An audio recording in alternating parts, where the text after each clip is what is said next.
Sa mga titos at titas dyan, kagaya ko, nako, isa po sa ating savior sa hilo at iba pa ay yung mga tinatawag na essential oil. Karamihan sa atin ay meron yan, kaya naman yan ang naisipang gawing business ni Geraldine Garces. Paano nga ba ang takbo ng ganitong negosyo? Alamin natin yan kasama si Dian Medina Ilustre dito lamang sa Negosyo Tayo.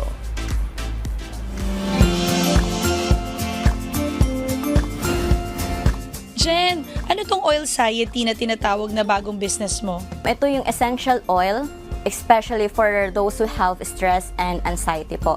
Kasi ako ay 26 years old and at the same time ako po ay isang nanay ng 2 anak ko and entrepreneur and also estudyante rin po ako. Second year college po, business accountancy po yung course ko.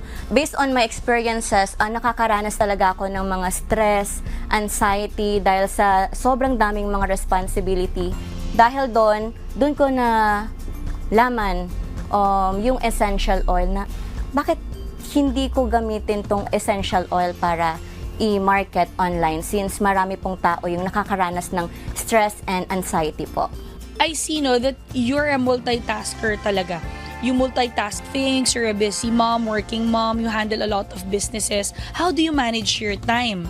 Meron akong calendar talaga na doon ko nilalagay yung mga kailangan may time ako sa mga anak ko, sa asawa ko, and importante talaga sa mga entrepreneur, sa mga may bahay, kailangan sa kalendaryo natin hindi mawawala ang Sunday. Kasi ang Sunday is araw natin yun kay Lord and at the same time, araw yun para sa buong pamilya natin.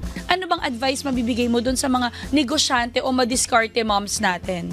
Alright, sa lahat ng mga madiskarte moms natin, alam nyo, continuous growing dapat tayo. So araw-araw guys, dapat mag-isip tayo ng mga paraan paano ba natin masusustain yung buhay na para sa mga anak natin. Kasi, alam mo ma'am, ako talaga actually, nag-start ako from scratch talaga. So parang sobrang hirap kapag walang-wala ka. Kaya dumating yung time na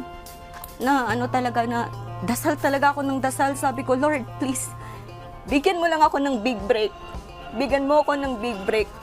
Pagpuputihin ko talaga. Kaya sabi ko, hindi deserve ng mga anak ko, Lord, lahat ng hirap na naranasan ko. Kasi ang hirap talaga kapag wala kang ganito. Kaya nga, alam mo, Miss Dian, talagang bata pa lang yung mga anak ko. Tinuturuan ko na sila na, okay, kailangan anak, sa lahat ng gagawin mo, lagi ka magpe-pray. Kasi kapag may prayer talaga, talagang lahat ng imposible magiging posible. So I see you're very emotional when it comes to your family and to your kids. At lahat naman ng nanay, pangarap talaga nila na mabigyan ng magandang buhay yung mga anak nila.